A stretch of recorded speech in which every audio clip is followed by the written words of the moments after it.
ادھر اپنی تکلیف آئی، ادھر پتا چلا کالی کملی والے صلی اللہ تعالی علیہ وسلم تیرے چچا کا حال ٹھیک نہیں۔ صلی اللہ علیہ وسلم بڑا صدمہ پہنچا، بڑا رنج پہنچا۔ ایک بات کرتا ہوں، توجہ کر کے لکھ کے لے جاؤ، کام آئے گی، بیٹیوں کو بتاؤ، بہنوں کو بتاؤ۔ سرکار کی نظر پڑی، سرکار کی نظر پڑی، حضرت صفیہ رضی اللہ تعالی عنہ، حضور کی بوا، حضور کی پھوپھی، حضرت زبیر رضی اللہ تعالی عنہ کی اماں، امیر حمزہ رضی اللہ تعالی عنہ کی بہن دوڑی دوڑی آتی ہے۔ پتا چلا نا مدینے میں کہ بھائی کا حال ٹھیک نہیں، شہید کر دیا گیا، عورت ذات دوڑی دوڑی آئی۔ حضور نے فرمایا زبیر کون عورت ہے، جا کے روکو، لاش کا حال ٹھیک نہیں، کپڑے پھاڑے گی، جزا فضا کرے گی، میں نے سنا ہے لاش کا حال ٹھیک نہیں ہے۔ حضرت زبیر نے آ کے روکا، قریب آ کر پہچان لیا، حضرت زبیر کی اماں تھی۔ انہوں نے کہا اماں اجازت نہیں، آگے نہ جاؤ۔ حضرت صفیہ عرب کی تکڑی مائی، مارا غصہ زبیر کو، اوپر پھینک دیا، کہنے لگے ہاتھ ایک طرف، میں اپنے بھائی کو دیکھنے نہ جاؤں۔ زبیر کو تو مکہ مار کے پرے پھینک دیا۔ اور لوگوں توجہ کرو، غلام آپ بھی بنتے ہیں، غلام میں بھی بنتا ہوں، خدا کی قسم ٹائم پہ غلامی کا پتہ چلتا ہے۔ پھر زبیر کہنے لگا اماں حضور نے منع فرمایا، آگے نہ جا، حضور نے منع فرمایا۔ خدا کی قسم ذمہ داری سے کہتا ہوں، علماء نے لکھا ہے حضرت صفیہ نے جو پیر قدم آگے رکھنے کے لیے اٹھایا ہوا تھا وہ آگے نہیں رکھا، پیچھے ہٹ کے رکھا ہے، میرے نبی کے فرمان کے خلاف نہ ہو جائے، میرے نبی کے ارشاد کے خلاف نہ ہو جائے، اگر خلاف ہو گیا تو میں ماری جاؤں گی۔ اور وہیں رک گئی، کہنے لگی او زبیر بیٹے جاؤ، میرے محبوب سرکار مدینہ صلی اللہ تعالی علیہ وسلم سے جا کے کہو میں نے لاش کا حال سن لیا ہے، مجھے سب کچھ پتا چل گیا ہے، جا کے کہو بے شک میں عورت ہوں لیکن گھبراؤں گی نہیں، جب سے میں نے تیرا کلمہ پڑھا ہے میں نے صبر کرنا بھی سیکھ لیا ہے۔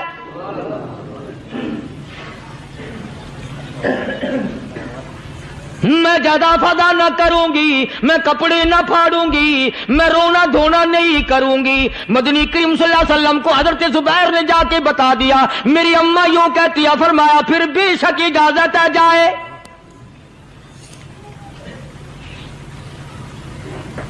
آج کی کوئی مائی ہوتی اتنا حال دیکھ کر بھائی کا نہ جانے ہارٹ فیل ہو جاتا۔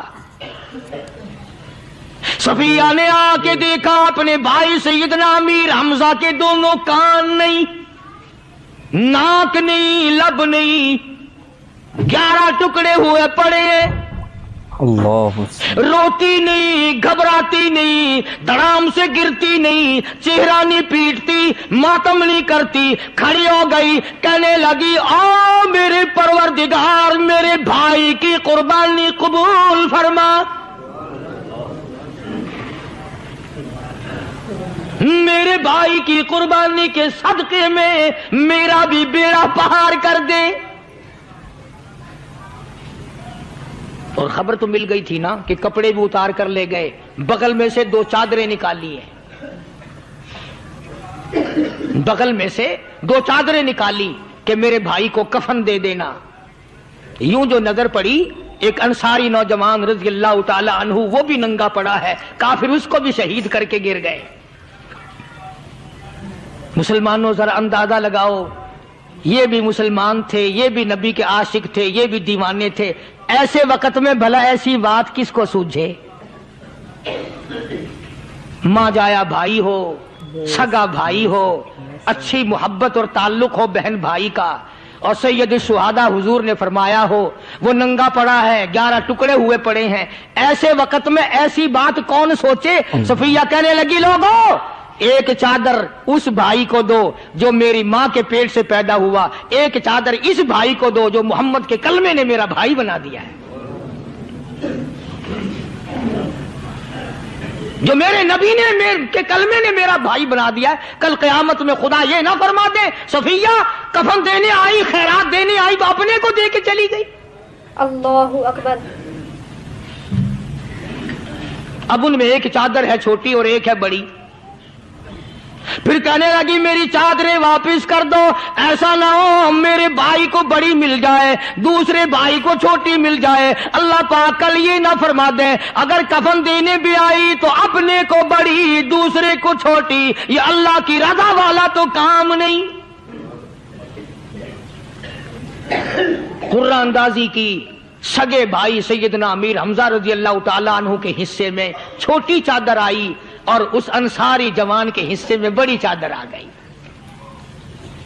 چنانچہ جب محمد عربی صلی اللہ تعالی علیہ وسلم تشریف لائے تو حضور کو اتنا صدمہ پہنچا، میری مستقل کیسٹ ہے سیدنا امیر حمزہ رضی اللہ تعالیٰ عنہ کے عنوان پر، آپ لوگ اسے خرید کے سنیں۔ تم بھی کہتے ہو کہ ہم نے اسلام کی بڑی خدمت کی، ہم نے قرآن کی بڑی خدمت کی، ہم نے علماء اور طالب علموں کی بڑی خدمت کی، ہم نے مسجد اور مدرسوں کی بڑی خدمت کی۔ میں یہ کہتا ہوں آؤ دیکھو تو صحیح کہ ان حضرات نے کہاں تک قربانیاں دی ہیں۔ حضور نبی کریم صلی اللہ تعالی علیہ وسلم جب اپنے پیارے چچا کی لاش پہ آئے، چہرے پہ نظر پڑی دونوں لب نہیں، کالی کملی والے صلی اللہ تعالی علیہ وسلم نے منہ میں جھانک کر دیکھا تو زبان نہیں، ذرا نیچے کو نظر کی پیٹ میں جگر اور کلیجہ نہیں، دونوں ہاتھ نہیں دونوں کان نہیں۔ یہ حال دیکھ کر حضور صلی اللہ علیہ وسلم کو چکر آ گیا، زمین پہ تشریف فرما ہو گئے، اور پھر بلکہ یہاں تک لکھا ہے کہ آپ نے یوں فرمایا او میرے مالک اگر صفیہ مائی میری بوا پھوپھی یہاں نہ ہوتی تو میں یہ ٹکڑے بھی نہ اٹھاتا، اگر تو یوں ہی راضی ہے تو میں بھی یوں ہی راضی ہوں۔ اور پھر جب ان ٹکڑوں کو جوڑا گیا تو صحابہ نے عرض کیا یا رسول اللہ صلی اللہ تعالی علیہ وسلم، امیر حمزہ قداور آدمی تھا، لمبا تکڑا بہادر آدمی تھا، حالت یہ ہے چادر چھوٹی ہے بھی ایک ہی، اگر سر ڈھانپتے ہیں تو پیر کھل جاتے ہیں، پیر ڈھانپتے ہیں تو سر کھل جاتا ہے۔ حضور نے فرمایا سر کو چھپا دو، پیروں پہ میرے چچا کے درختوں کے پتے ڈال دو۔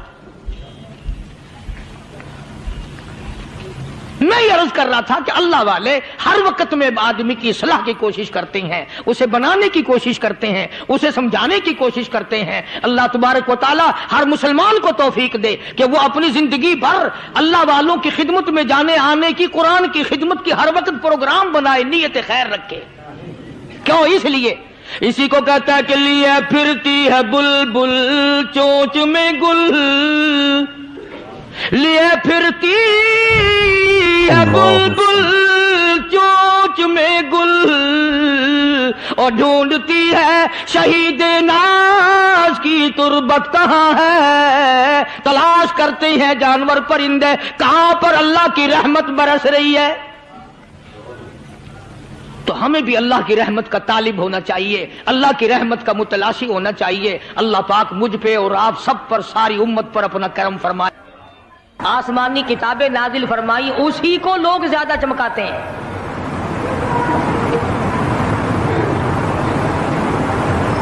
خدا اس بات کو گوارا ہی نہیں کرتا کہ میری طرف سے بغیر میرے اعلان کے کوئی ذرہ برابر اعلان کر سکے۔ وہ کسی قلندر کو، کسی ملنگ کو، کسی کو اختیار نہیں دیتا۔ جن کا خدا جیتا جاگتا حی و قیوم قائم دائم ہے وہ تو ایسا ہے، اور جن کا خدا کبھی پیدا ہوتا ہے کبھی مر جاتا ہے ان کی میں بات نہیں کرتا۔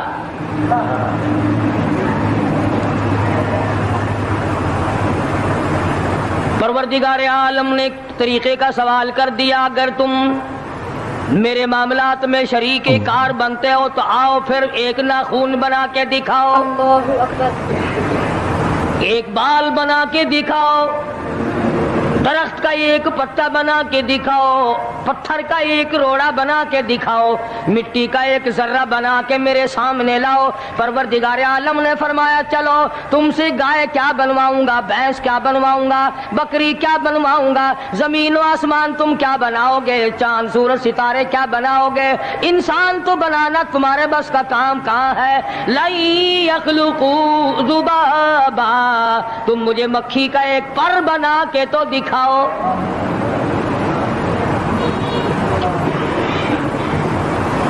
فرمایا جس کے دل میں توحید و ایمان یقین کی دولت جم جاتی ہے وہ لوگ تو دنیا ہی میں ایمان کا مزہ چکھتے رہتے ہیں، ایمان کی لذت آتی ہے۔ صحابہ کرام رضوان اللہ تعالی علیہ مجمعین کی جماعت نے دنیا ہی میں جنت کو دیکھا، جنت کی خوشبو سونگھی، کسی کو جنت کی ہوا لگی، کسی نے جنت کا نقشہ دیکھا، کسی کو جنت کا نظارہ کرا دیا گیا دنیا ہی میں۔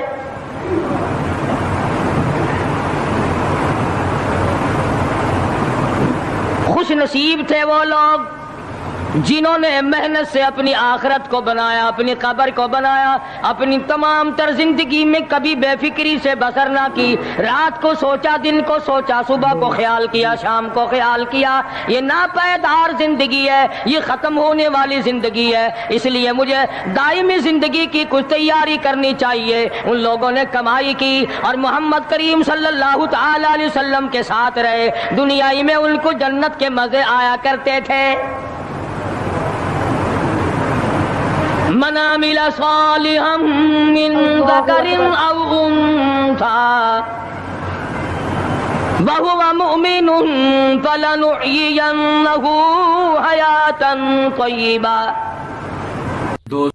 دوستو اگر آپ کو یہ بیان پسند آیا ہے تو ویڈیو کو لائک کر دینا، چینل پر پہلی بار آئے ہیں تو سبسکرائب کر لینا۔ ملتے ہیں اگلی ویڈیو میں، تب تک کے لیے خدا حافظ۔ السلام علیکم ورحمۃ اللہ وبرکاتہ۔ دعاؤں میں یاد رکھنا اپنے بھائی کو۔